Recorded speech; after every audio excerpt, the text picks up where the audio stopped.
विद्विषावहै ॐ शान्ति शान्ति शान्तिः वक्रतुण्डमहाकाय सूर्यकोटिसमप्रभा निर्विघ्नं कुरु मे देव सर्वकार्येषु सर्वदा सरस्वती नमस्तुभ्यं वरदे कामरूपिणि विद्यारम्भं करिष्यामि सिद्धिर्भवतु मे सदा गुरुर्ब्रह्मा गुरुर्विष्णुः गुरुर्देवो महेश्वरः गुरुरेव परं ब्रह्मा तस्मै श्रीगुरवे नमः तस्मै श्रीगुरवे नमः. All right. So Guru Stotram is a very dear text that we always chant, and it is the second thing we chant in our assembly. So Guru Stotram is one of the first things we teach to anyone who, as young as Shishu Vihar. This is one of the first stotrams that they learn. And anyone who is new to entering into mission, they also learn Guru Stotram as the first stotram to start chanting. Now, we've come to assembly long enough, and with enough repetition by now, it might also be on the tip of the tongue. So much so, if I gave you the first word, I'm sure you can finish the verse at this point. If not, that is still, by the end of the year, I'm sure you'll become familiar with the Guru Stotram anyways. And the funniest thing, and I picked it up today while we were doing assembly, we tend to go into autopilot, right? During assembly, when we start chanting Guru Stotram, the brain shuts off, but the tongue keeps turning. And if it's not under full command, at least the first verse, you'll hear the volume rise pretty loud because they're all familiar. Akhanda, Mandala, Akaram. Okay, done. Near the end also, when you start hearing Tvameva Mata, that also volume raises. And today I had the best seat in the house. The group of cultural students, you can definitely hear the volume raise on that last verse. And if not the first or the last, at least one portion of every verse will definitely pipe up. What's that phrase? Tasmai Shri Gurave Namaha. That is the one pada that keeps repeating at the end of every verse. So in one form or the other, at least the Guru Stotram sinks into us one way or the other. But just like, how many of you have gone on a flight? I'm sure everybody, right? And at the beginning, they give the safety briefing. How many of us tend to tune it out? And I just thought the other day, if some emergency actually were to happen, I'm pretty sure we'd all start panicking, saying, what do we do? Hello, they gave the safety briefing in the beginning. But when we hear it so many times, that familiarity kind of sinks into taking it for granted. So I thought, since we have approximately, I would say about 5 satsangs left, and you're like, what? We only have 5 weekends left? No. Between graduation and the play and our schedule as it's coming up, we probably have about a solid 4 to 5 satsangs to delve into Guru Stotram. And considering that we finished Sadhana Panchakam, the gratitude we would have gained from seeing that full map of where our sadhana is ahead, using Guru as a support, I thought, why not have a good finish by understanding the meaning of Guru Stotram, so that now when we come to assembly, it will no longer become autopilot. We will be with bhakti, with knowledge of what exactly I'm chanting. That depth in our connection with that stotram will deepen a little bit more. So that was the intention for picking up Guru Stotram. Now, why Guru Stotram? First is that it is our reverence and our pranams to Puja Gurudev. We wouldn't be here without our Guru. And that Guru is Swami Chinmayanandaji. No other, we are all just voice boxes. We're just tape recorders of what Puja Gurudev is talking about. But he is our Guru when we come to this sampradaya. So in dedication to him, in dedication and prostration to him, we include Guru Stotram in our assembly so that we may connect with Guru. Second reason for Guru Stotram is when we start looking at the meanings of all of that, it is not just bhakti based. The very first word of Guru Stotram is Akhanda Mandalakaram. He is that representation of that Akhanda, the unbroken. So in a way, we are also seeing the Vedantic principles and fundamental knowledge of Shastras in Guru Stotram itself. So it is nothing less than that Upanishadic knowledge. So it's not just introductory, it's not just bhakti, it is that fundamental knowledge alone. Second reason for picking up Guru Stotram. Third reason is because we need a guru. It is this prayer and ask for, may the grace of Guru continue to be upon me. I say continue because we already are blessed with Puja Gurudev's presence, with Puja Gurudev's teachings, so it has already entered our lives. But may that relationship continue to develop and strengthen, and may I reap the results of such a beautiful relationship with Guru. So with these three things in mind, I thought let's delve a little bit more into what is the meaning of Guru, what is the relationship with Guru, and today I would at least like to unpack that common statement, Tasmai Shri Gurave Namaha today. Then we can, really get in with the right bhava and intention, really get into the main crux of Guru Stotram. So when it comes to Guru, again, we have to remember there were some topics that I mentioned when we were going through Sadhana Panchakam. Guru Padaka Sevyatam. May I continue to serve the feet of Guru. So we might pick up some of the similar ideas. Don't mind if it's repetition, it's always good, but we will get to see more of it today. When it was really funny, I found out yesterday that the word guru has officially entered into Oxford Dictionary about a couple, I think 10, 15 years ago. Guru has entered the English dictionary, along with the words karma and samosa. The last one shocked me. Samosa is actually in that dictionary. So when it comes to guru, what does it actually mean?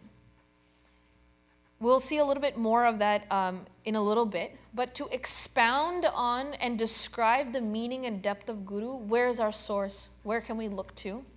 There are two portions in our Shastras where Guru Stotram is pulled from. Guru Stotram in itself is not entirely found in our Shastras, but it is selected verses from two other sources. What are they? Guru Gita and Pandava Gita. These are the two main sources from which these verses were pulled from. Guru Gita and Pandava Gita. Now, one thing between these two, there's one particular shloka in Guru Stotram where we all get tripped up. Especially when there are newcomers that come in, there's one verse we tend to trip up on. I'm pretty sure you can guess. Guru Brahma, Guru Vishnu, go ahead, chant. I know you know this verse. Guru Brahma,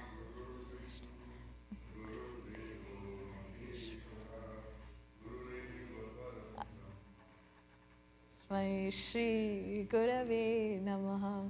Where was that part we tripped up? I heard it in this audience. Somebody went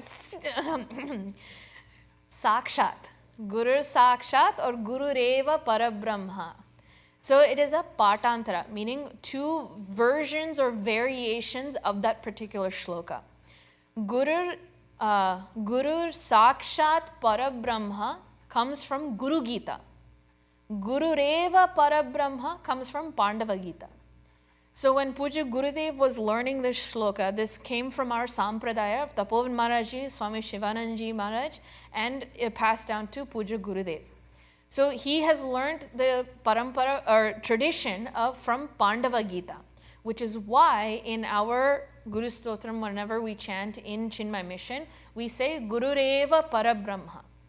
So there's no error between the two, it's just a variation, and it's the tradition that we end up following. So it's always funny to me every time we come near that shloka. I wait for that hesitation. I hear it every single time. But this is why there's two variations of that sentence. So the source of Guru Stotram is Guru Gita and Pandava Gita. Now, when we look at the praise of Guru, especially when it comes to Chinmay Mission, we have to take into consideration the very name, the name of Guru. Sorry, before I go into that, let me take a step back here. I had to see, how do you talk about Guru without, unraveling and exposing your heart and manas into all of this? I thought, I'm just still new here. Who best then to look to than our own Guruji when it comes to describing the relationship with Guru? Because Swami Chinmayanandaji, who is Puja Gurudev, is the one that started this mission. But it was Guruji, we call him as Guruji, but his full name is Swami Tejomananji. He was a student of Puja Gurudev, and through his journey has taken up the mantle of continuing Chinmay mission. So just wanted to make sure if anyone is new here, Swami Chinmayananji is our first guru. Then the second who kept the mantle up after Puja Gurudev took Samadhi was Swami Tejomananji, who is lovingly known as Guruji. So I had to look to Guruji's statements and description of Guru Mahima. I mean, there's no better source than to hear from them. And Guruji had mentioned that a guru is such a sacred thing to have in our life. And he says that it is durlabha. Durlabha, it is hard to attain. Because you can't go shopping for a guru. Excuse me, Guru, please give me your resume, give me your CV. I want to know what subjects you're qualified in, what sort of success rates you've had. Then I will choose my Guru. You can't go shopping for him. What happens instead? The character that you have, the bhava in which you live your life will invite that Guru within you. If that ego and pride is there, I don't need anybody, I can do this myself, Guru says, fine. You want to go ahead. Why should I be involved? But it is only when a sense of maturity develops that we want to become better. We have seen the struggles of where the trouble that our pride gets us into. It's like digging our own grave. We've seen time and time again that I'm struggling through moments in life, struggling to grow up, and this burning desire to want to evolve. That shows maturity of character. When that inkling, that spark, that initial fire is ablaze now within us, then the Guru comes gallivanting into our life. Whether you turn left or right, he will be right there in front of our path. We can't avoid it. So it is through great difficulty, durlabha, that a Guru is willing to enter into our life. Another thing that Guruji mentioned was, even if that Guru has entered into our life, they are amogha. Amogha means they're hard, agamya. Agamya because they're hard to recognize. Sometimes in our own fussing with our ego, we don't recognize the help we're getting. And I think I'd mentioned this in one of our previous satsangs. It's like a guru that saw a scorpion drowning in the river. He reached his hands into it, cupped the water and the scorpion, and tried to pull him out of the river. What was that scorpion doing? Turned around, took a stinger, and kept stinging the Guru's hand. Even when the Guru enters our life, we struggle and deny and don't recognize what's happening in our own life. We refute the one who is trying to teach us. So they sometimes aren't recognized right away. And finally, and the most important thing is, even if we don't recognize them, know they are amogha, they are infallible. Meaning, because of their very presence, because of the contact, something great will definitely happen. Their presence won't just come and go without nothing changing. Who changes? We do. Whether we recognize it or not, they leave this impression, they lift a transformation from within us. That is guaranteed.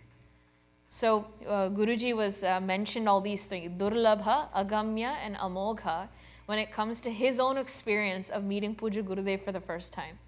He mentioned how it was in one of those large jnana yajnas where there were like 10,000, 15,000 people, and he was standing all the way in the back. He had no idea who Swami Chinmayananda was. All he heard was this booming voice with a message in English, who's just an orange dot on that stage. And that was the first time he encountered Puja Gurudev, and for some reason that amogha, that infallible touch happened within him, and an interest was sparked within him, and he joined the Sandipani Vedanta course right then and there.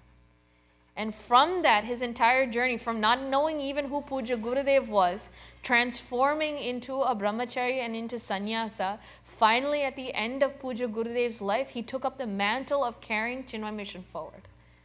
This guru will for sure leave some lasting impression that changes the course of our life, that takes us to great heights that even we can't imagine is possible. So Guruji was reflecting on that, saying he is Durlabha, Aghamya, and Amogha.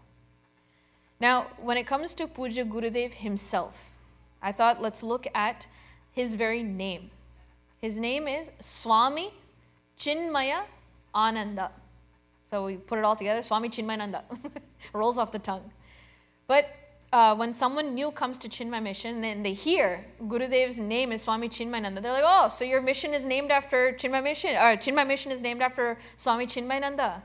Even Gurudev will say in his biography and in his own words, absolutely not. Do not name this organization after me. Do not dedicate it after me. Please, leave me out of it. He said, I will instead be a guide to you. But of course, the students of Gurudev are smart enough to figure a loophole. He said, no, we're not going to name it after you. We're going to name it after your name. What it means is what we stand for. So what does it mean then? Chinmaya is made of two parts, Chit plus Maya. So when you put Chit plus Ma, there's a sandhi that happens, therefore it becomes Chinmaya. Chit means, from the highest standpoint, when we define Brahman, it is as Sat Chit Ananda. It is that consciousness principle itself, that illumination, it makes everything known. That principle is Chit itself. That's from the highest standpoint. Then, Chit also represents knowledge. Knowledge in terms of the highest knowledge of knowing my own true self, Paravidya, and also all knowledges put together, Aparavidya, all sciences and knowledge systems around the world, all of that put together is also Chit. So highest standpoint, it is that consciousness principle. It also means knowledge. And when it comes to our Chinmay mission, what does Chit mean for us? This mission is a platform for learning and Vedantic knowledge. We are called as a Vedantic institution of knowledge. Why? Because if you look at any other Hindu organization that's there, they each have their own specialization, their own mark, their trademark, or whatever realm they are specialized in. So for example, there are Hindu organizations that specialize in Seva. I think when I was in Trinidad, there was an organization called Seva TT, Seva Trinidad and Tobago, and I realized there's also a branch here. And we come together, I think recently we served in North Texas Food Bank. We come to serve the society in terms of need. That is what they're known for. Then there are many, many temples around even Dallas area right now. Why do we go to temples? To offer our bhakti. My connection with Bhagwan, my connection with our traditions. Bhakti Marga becomes a really strong proponent. Then what is Chinmay Mission known for then? Chit, that knowledge of the know-how. Knowledge of myself, knowledge of my culture, knowledge of my scriptures, knowledge of my traditions. What is the meaning behind all of this? That is what we are known for. So, Chit in that aspect is the platform of learning. Second part, what is it? Maya. Please don't mispronounce it and say Maya, because that will negate everything we just talked about. Maya means delusion. Maya means illusion. Maya means the non-reality of something. So if I said Chinmaya, I'm done. But instead it's Maya, means to be pervaded through, saturated with. So Swamiji had a really funny joke, and I have to share this with you. Have you ever had 3 different types of coffee? What's a good way of making coffee? Especially when you go to India, and you go to South India specifically, you get decoction coffee. And there, what do? In one of these filter coffee, right? They'll put the coffee grounds, let the water seep through very slowly until the entire water is no longer water now. It is thick, concentrated coffee. Then, what is their coffee like? Is it a venti size? No way. A little tiny cup. But if you have that 1 cup, you're good for the whole day. So what is it saturated with? What is it pervaded by? Coffee. So coffee, maya. Now, of course, he won't, Swamiji didn't spare just South Indians. He went to other two areas as well. He said, do you know what a coffee from Gujarat is called? Please excuse my Hindi, but I think it's called Kadak Chamach, or did I get that right? In Gujarat, they're such sweet people. Why? Because they put sweet in everything. Even their achar is sweet. So what do they do in coffee? They put so much sugar, that's where the name comes from. If you put so much sugar and you put a spoon in there, the spoon will stand up. Kadak chamach. So what is that coffee pervaded by? Sugar. Last one, he won't spare the other side. In Punjab, what is the coffee like there? There you'll get venti size, nothing less than venti. And there you get fresh, thick milk that comes straight from the cow. Sorry, I'm like salivating already just thinking about that. Thick milk that when they like pour it, well, you know how they like strain it in coffee? It'll be foaming and thick in the fatty milk. So then what kind of coffee is this? Pervaded by milk. Milk maya. Doodh maya. So in this way, when we think about chit as chit that is pervading us, now let's put the two together. From the highest standpoint, I'm nothing less than that conscious principle alone. So whenever we word sakshi, that witness, that chit consciousness within us, I am nothing less than that. That is who I am. That is what pervades me. That is that maya. Then, when it comes to knowledge, I cannot be what I don't know. Sorry, did I phrase that right? Yeah, I think so. I am only what I know. There we go. Even in our Puranas, when we look at Vishnu Purana, in the very beginning of creation, Brahmaji was the first entity that was there. He looked around and all he saw was darkness, and he said, what am I supposed to do? What is my purpose of being here? And we see him go into meditation, invoking Bhagavan Vishnu's for guidance. And the first thing that was given to him was knowledge itself.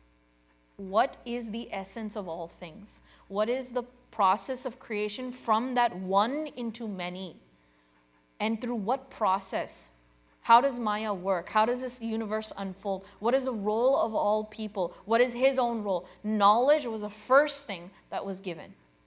Therefore, it's Jnana Shakti, Ichha Shakti, Kriya Shakti. We human beings have reversed it. We do Kriya Shakti first, we do things, then we have Ichha Shakti. I wish I did something else because I got into trouble. Then we go asking, how do I fix this? Then Jnana Shakti. So this is the difference between a Jiva and Ishvara. They put it in the right order. So I can only be what I know. Then Maya, Chinmaya, that's why it becomes important. And of course, from the most vyavaharic standpoint, from Chinmaya Mission standpoint, our main focus is that learning platform. If you look through our entire curriculum, from Shishu Vihar all the way to high school, each one is the knowledge they need at that point of their evolution. So, Chinmaya, to be pervaded by that knowledge. Now, what is so important about this knowledge? One more thing here. Let's look to Puja Gurudev's own history. How did he come about to end up teaching us all of this? The one instance that I kind of glossed over it when we were talking about Guru, when we studied Sadhana Panchakam, but today I wanted to get into a little bit more detail about this one episode in Puja Gurudev's history, where we saw that he was, 1916 is when he was born. So 1916 to now, it's about how many years? 109, right? We're actually coming up on 108th. We just did it previous year. 108th anniversary of his Jayanti. So he was born in Kerala, and while he grew up, so I'm trying to put 1916 into context here. Where was Bharatiya history at this point? We were about 35, 40 years before independence. So in that area, in that frame of time, he went to Lucknow University and got 2 degrees. A Bharatiya in British rule to go to college and gain 2 degrees, and that too nothing less than a law degree in journalism. So literature was also involved in there. To achieve both was a great success. He is what you call the crest jewel of the Bharatiya intelligence at that point. Now, during that time, there was a new wave that was happening. Someone had become really famous. He used to be a doctor, a really successful doctor that made a lot of success in terms of treating patients and himself becoming very rich. But the news was that he had given all of that up and became a sannyasi instead. And he set up an ashram to begin serving others. So Puja Gurudev at this point had some doubt in his mind. Why would somebody who is so successful give it all up to become a sannyasi? Then maybe that ashram has even more rewards than this doctor. Maybe these ashrams are all a scam. They're not this poverty that is being depicted. These sannyasis are not, homeless people running around asking for bhiksha all the time. I need to unearth, why did someone like this go into sannyasa? So with his full gung-ho spirit, he comes knocking on the doors of Divine Life Society, is the organization that was there, and he started demanding for Swami Shivananji Maharaj. Shivananji Maharaj was that doctor who gave up his profession, took sannyasa, and set up the ashram to serve others in terms of medical needs. And he asked, I want to see your entire records, financial records. I want to make sure not a single dime is used for the right, every dime is used for the right purpose. Show me your books. Someone came knocking on your door asking for this. What would you do? Excuse me, who the heck do you think you are? Who are you asking?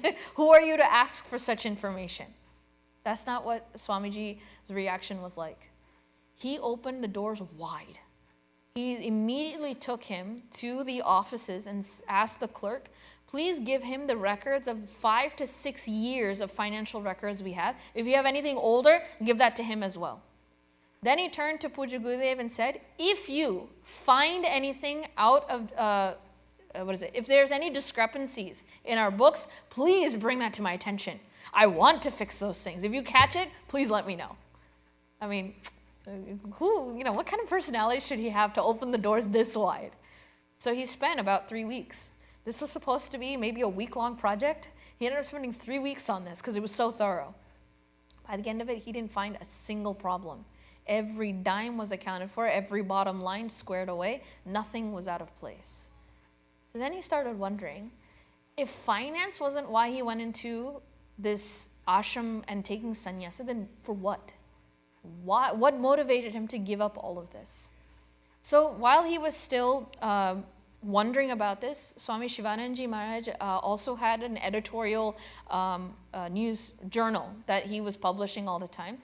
Since Puja Gurudev has a journaling degree, he asked him to start being the editorials for that journal, and he observed his behavior. Puja Gurudev was ruthless. He didn't compromise for anything less than accuracy and well-written articles. He was able to deal with and manage criticism and complaints and praise, all of that very nicely, and he had a good command. Swami Shivananji Maharaj saw the character and stability and strength he has within Puja Gurudev. So he said, okay. So he was kind of testing him, checking out his character a little bit. Then he said, while all this was going on, there was one evening that there was a gathering, and Swami Shivananji Maharaj asked Puja Gurudev, speak for 2 minutes. You're a great literary person, you're a journalist, you must have something interesting to speak. Speak for 2 minutes. Puja Gurudev was floored. He didn't know what to say. So he said, okay, tell me where you're from. So in 4 sentences, I'm from, I came from Lucknow. I took 2 buses and a train, and I ended up in Andhra. And I said, what? So Swami Shivananji Maharaj said, I thought you were a great journalist. I thought we would hear something profound from you. Okay, didn't happen. So he said, I'll give you, you know what, let's try again. I'll give you a topic. Tomorrow night you come and you speak 2 minutes on this. What was the topic Puja Gurudev was given? The very first topic. What is Shreyas and Preyas? Puja Gurudev had no idea what these words are. He didn't even know that these words existed. So, again, with some help, he found the library, he found the right texts where this topic was given, and he studied. But it's like pulling a thread, right? As soon as you pick the topic of Shreyas and Preyas and you start investigating, you start pulling that thread, what happens? The whole tapestry unravels in itself. The entire Vedantic knowledge systems opened up to him.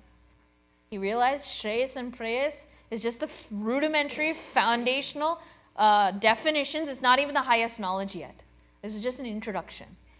Anyway, he did his research, he did a thorough job, and he was able to speak on it the next day. But it awoke something within him. If someone like Puja Gurudev, so well accomplished in his academic realms, had no idea that there was such a knowledge system where Shreyas and Preyas are the basics, then what the heck are we doing? Where is Bharat headed? And if we think about, at this point, we're now around the time of independence. If we need to establish a nation, then it has to be based off of some sound philosophies, some sound foundations. If we look at, any European country, what is the constitution based off of? What are the justice system based off of? The way economy functions. What are the philosophies behind it? Democracy, capitalism, right, left, whatever. There are variations of systems. We see different countries being built off of different philosophies. For Bharat, that now needs to be established. What foundation should it be built on? We have had 1,000 years of invasions, from the Mughal invasion to British, as Swamiji says, the British East India Trading Company that are in the guise of traders, but really were conquering us anyways. That can't be the foundation. We cannot continue to follow those philosophies if we have to build something that can sustain itself and grow. We need something stronger. When he was researching Shreyas and Preyas and got access, his eyes opened to this knowledge base, this is what we need. So this fire grew even stronger within him and said, this knowledge system cannot be hidden away in libraries. It cannot be hidden in books, in languages that no one can read and understand anymore. It cannot be locked away in the Himalayas.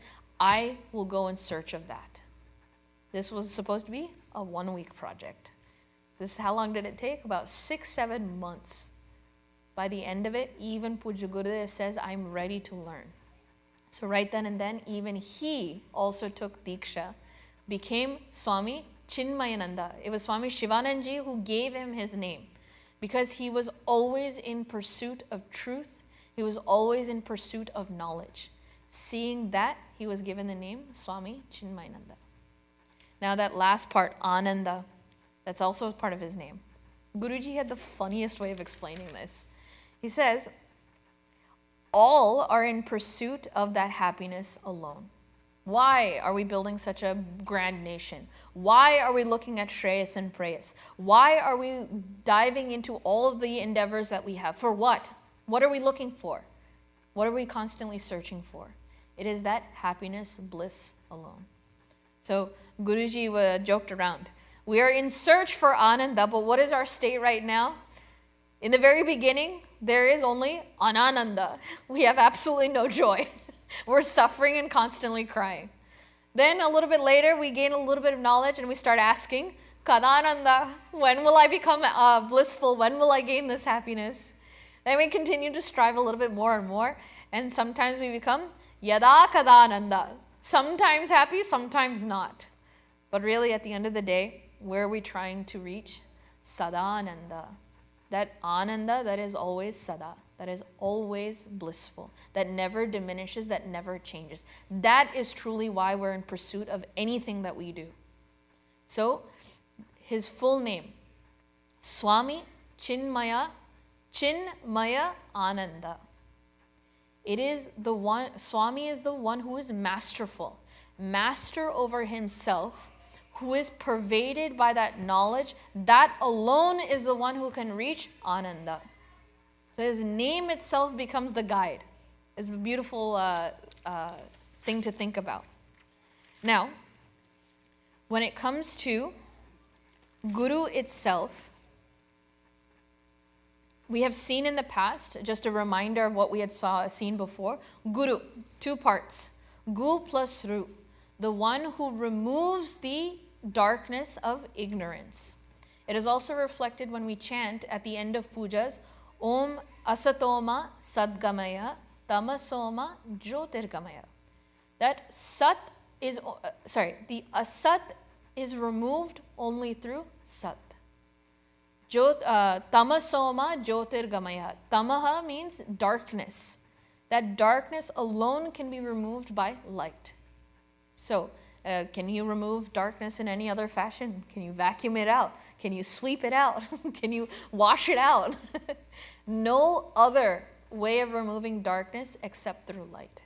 There is no other way of removing ignorance only through knowledge alone. Now, I'm going to sidetrack here just for 1 second here. This is a very important implication for the statement that knowledge alone removes ignorance.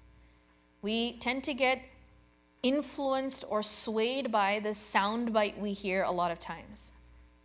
All path leads to the same destination. All paths lead to moksha. Even in, beginning of chapter 4, even Arjuna was asking that question. Why is it that you say karma yoga and sannyasa yoga if both of them lead to the same place? Why not sannyasa yoga?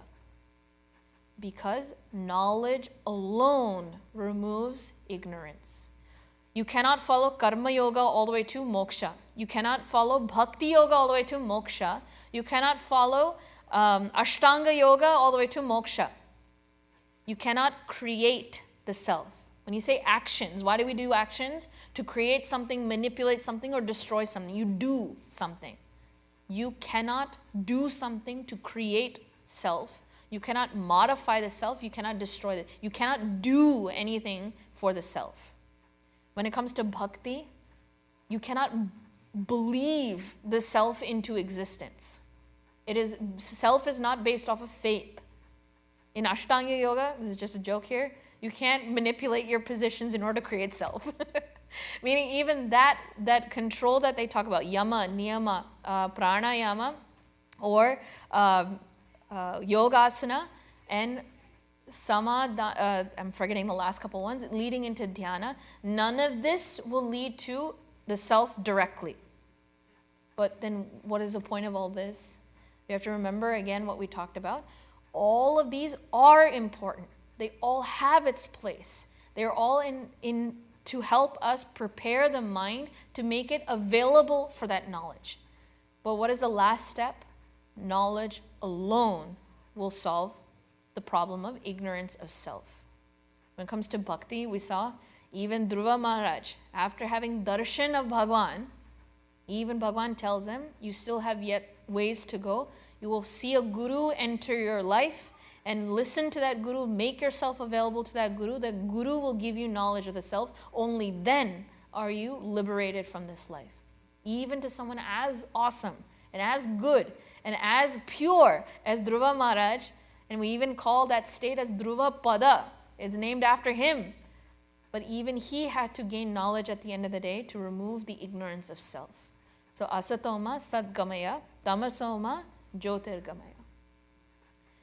Now, when it comes to the the content of Guru Stotram, we will see it theme-wise, because sometimes we might sit here and calculate, all right, we maybe have 4 or 5 satsangs left, and we have 14 verses. Does that mean we're going to do 14 divided by 4, 14 divided by 5?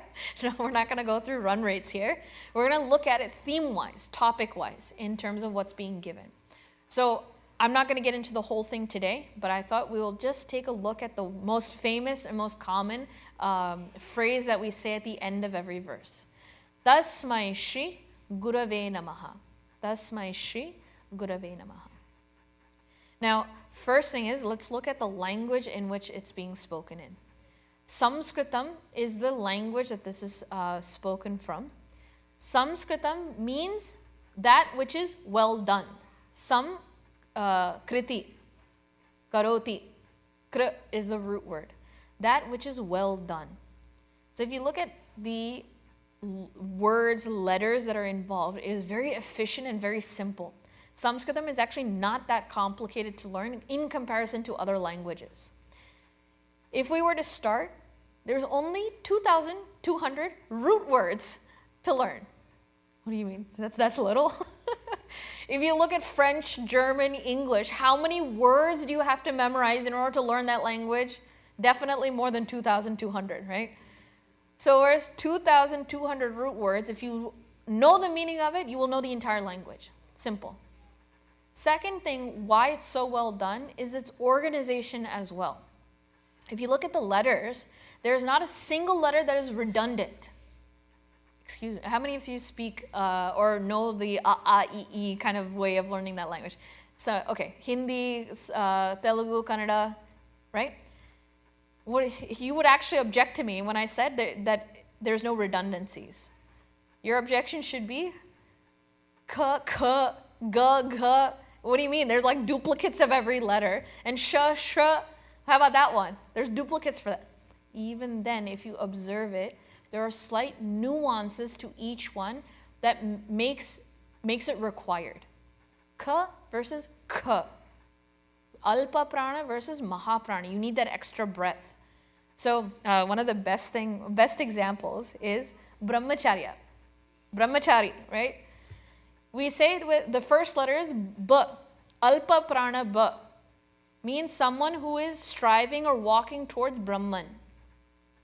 But if you put the wrong letter in there, brahmachari, Brahma means delusion. So the one who's walking around deluded is a brahmachari, not a brahmachari. So Guru always used to make fun of us. When we have lost our attention, we've become brahmacharis. When we are attentive, we're brahmacharis. So the point is they have studied language in such precision that is required. Sha versus sha. One starts here, the other one is here. So there's also differences.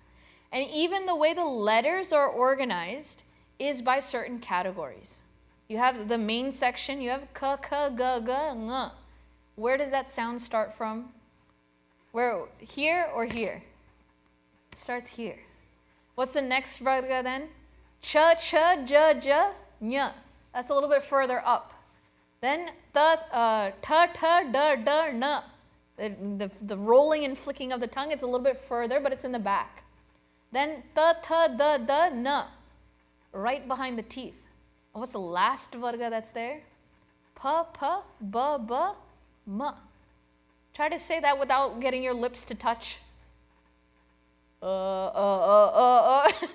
You can't. So they've organized it in such a way that the evolution of sound is precise. That is also well done. Now, the more important thing when it comes to Tasmai Shri Gurave Namaha, even the Vedantic knowledge is instilled in that language. So let's look at the word. One more thing about Sanskritam before we go in, because it becomes important when we start looking at Namaha. In Sanskritam, because of each word, the way it's written, you can rearrange the words anyhow and it won't change the meaning. That's not true in English. Let's take, for example, Rama killed Ravana. Go ahead and change the words there. Will you get the same meaning? You'll destroy Ravana. Ravana killed Rama? Please, no.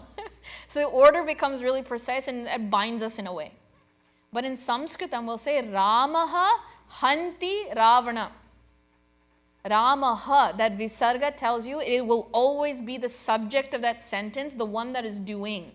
So I can say Ravana hanti Ramaha and I'm still getting the same sentence. So it gives the poets flexibility in how to arrange the words. So now let's come to the word Namaha. What does Namaha mean? Surrender. I surrender unto you. Namaste is the other form of it. Now, what is a full sentence of Namaha or Namaste? Aham Namaha karoti te. Karomi. Aham, I, Namaha, surrender, karomi, do this, I do the surrendering, te, onto you. So I can rearrange all the words. But do I end up saying the full sentence whenever I meet someone new? Aham namaha karomi te. Aham namaha karomi te. No, we never say that. What do we say instead? Namaste. But what happens? Why? What's going on? If we look at the words that were removed, it is aham and karomi. Those two things are removed. Why? Because there's a Vedantic philosophy in there as well. aham, that ego, that sense of individuality is what I'm trying to overcome. Karomi, I am the doer, I am doing the surrendering, I am that karta. That is also being removed. When I truly surrender, what am I surrendering? This ego and this kartritva bhava is given up. Therefore, even in the language, that word is given up. Namaste. It is understood that this ego is the one that is being surrendered to you. Now, in the word tasmai Shri Gurave Namaha, te is replaced more specifically. Instead of just you, it is to Guru, Gurave. Shri Guru, Shri Gurave Namaha. I do namaste or namaha, surrender to that. Now, when we say namaste, what do we do gesturally? When we have to show that I'm doing namaste, what do we end up doing? Two hands together and we bow. Right? These two hands, why do we do this? Why don't we do this? Why don't we do this? Why don't we hug someone? Why this? Let's first look at when a high schooler and a parent are having an argument, right? And the high schooler is showing an attitude. He wants to show you some disrespect. What will they do? While they're yelling at you, while the parent is yelling at that high schooler, they'll be on their phone doing something and be like, So finally the Rudra form of the parent comes out. Look at me when I'm talking to you. That attention has to come up. When I'm seeing you, when I'm looking at you, my entire attention has to be on you. Then I'm showing you respect. So when we say namaste, what are we doing? Two halves. So in science nowadays, if I were to put in these terminologies, the right half of the brain controls which part? The left. Or sorry, the other way around. The right half controls the left half controls the right. Now, if you look at child developmental psychology, there are those that struggle with this cross-coordination. I recently saw a child that they can write and manipulate objects when it's on this side with their right hand. But as soon as that right hand has to do the same task on this side, there's this disconnect between the spatial awareness. So there is this sense of attention and coordination between the two. When we look at the synapses between the two halves, it is the most crucial in the connections of the two hemispheres. That has been recognized even when we do namaste. What are we doing? Taking the right half of our brain on this hand, left half of this brain, and bringing it together. And with this, I am surrendering. My entire attention in my surrender is here, nowhere else. So, whenever the kids, they come up and do namaskara, they'll just do a one-handed whatever and leave. What happened? There's no full attention there. Then there's another joke that comes up. The word surrender is a mix between Hindi and English. Why? When we surrender, sar andar, sar under the Guru's feet. Even the ego that is represented as his head, the attention that is within our mind, all of that goes underneath the Guru's feet. That is true surrender. So I can't now not say with that Indian accent, sar under. So with this bhava, we are surrendering. And when we say, tasmai Shri Gurave Namaha. Namaha we've now understood. Tasmai is to such a guru. It's a pronoun. To that one, I surrender. And who is that it's referencing? Shri Guru. Shri Guru. When we are surrendering such, let me just make sure one more. When we are bowing down, this is when the pride has to dissolve. The pride has to dissolve. There is one bhajan where it is in praise of Guru, and one of the statements is, to everybody else except this Guru, to the entire world, this head will never come down. This pride stays tall and forceful and in the face of everybody else and keeps his head held high. But it is that very head that has to come down and surrender to this Guru. It is in front of you that I shall bow down. Why is this so important? Because it is He who has transformed me. He is the one that took me from nothing and made something out of me. He is the one that has lifted me up from the darkness of ignorance into the light of knowledge. Only He can do that. It is to such a one that I can't find anything else to do to show my gratitude. In Ramayana, we see the moment where Hanumanji flew to the mountains to get Sanjeevani. And he revived Lakshmanji, and there's a sweet interaction between Hanumanji and Ramji. Ramji said, I don't know if I would have been successful without you, Hanumanji. I couldn't have lived without my brother. And you have brought his very life back to him. It's like as if you've brought life back to me. How can I possibly show my gratitude for what you have done for me? Could he buy him anything? Could he give him a pearl necklace? Could he give him anything that could show that gratitude? No. Bhagwan Sri Ramchandra Ji himself said, I can do nothing less than offer myself to you. And he gave him a hug. I mean, Hanumanji was like crying and he like dissolved in his arms. How can you receive something like that? When someone who has done such, I don't even know if the word seva is good enough at this point. For someone who has done so much, how can I figure out how to show my gratitude than to just surrender? I can think of nothing else than to give myself to you. So to that Guru who has brought the greatness out of me, who has dealt with my own stubbornness, who has dealt with my own flaws, who has bared with me. I think back to that scorpion. How much pain would I have caused that Guru by being myself?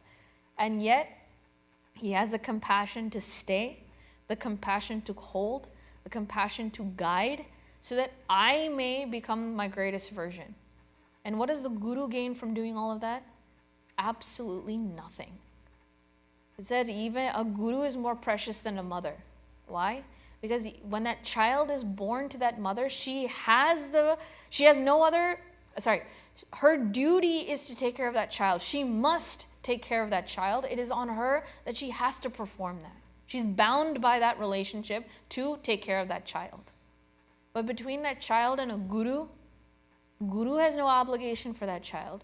Guru has no obligation to that student. They have nothing to gain from it, and yet they are the most compassionate to lift us from the muck that we live in, both outside and within. He has nothing to gain. And yet, look at how much he invests himself in us and lifts us out. How can I repay? How can I express my gratitude to such a person who lifts me like this without any sort of profit? What can I do? What can I give them? Nothing except myself. So Guruji had a very amazing conclusion when he was speaking about Guru Mahima. He wrote Puja Gurudev's 108 names to describe him. And he said even that wasn't enough. You know how Bhagwan Vishnu has 1,008 names and they've turned it into a stotram? What do we call it? Vishnu Sahasranama Stotram. And in there is one line that you might recognize. Yasya smarana matrena. Right? Janma samsara bandhanat. So it continues that way. Guruji was inspired by that and wrote one for our own Puja Gurudev. And he had a very loving statement somewhere in there. The full statement is, Yasya smarana matrena bhaktya shishya sevakaha preranam prapnuvanti iha chinmayam vayam numaha. Again, numaha, namaha, similar word there. He says, we all bow down to Swami Chinmayananda, the Gurudev. He who by mere remembrance, smarana, all of his bhakta, shishya and sevakaha, preranam, derive great inspiration. So I loved that verse there because he invokes within us the best we can offer to our Guru. May we become a bhakta, a shishya and sevaka. when I have that knowledge that has invoked this bhava in me, it will translate into bhakti. Bhakti for my guru, bhakti for my Bhagwan, bhakti for this samsara. Yes, bhakti for samsara. Why? Because samsara is nothing less than Paramatma itself. So whenever we chant the pledge, let me make sure I say it right, because it comes out all in one word when I say it, but to start somewhere in the middle. We say here, we believe that the service of our country is the service of the Lord of Lords, and devotion to the people is the devotion to that Supreme Self. That samsara itself becomes a form of Bhagavan. So may my knowledge translate into bhakti, and may my bhakti express itself as seva. All these three things within me, that is what I surrender onto you, O Guru, because it was only you who has brought out that bhakta in me. It is you that has brought out the shishya in me, and it is you that has brought out the sevak in me.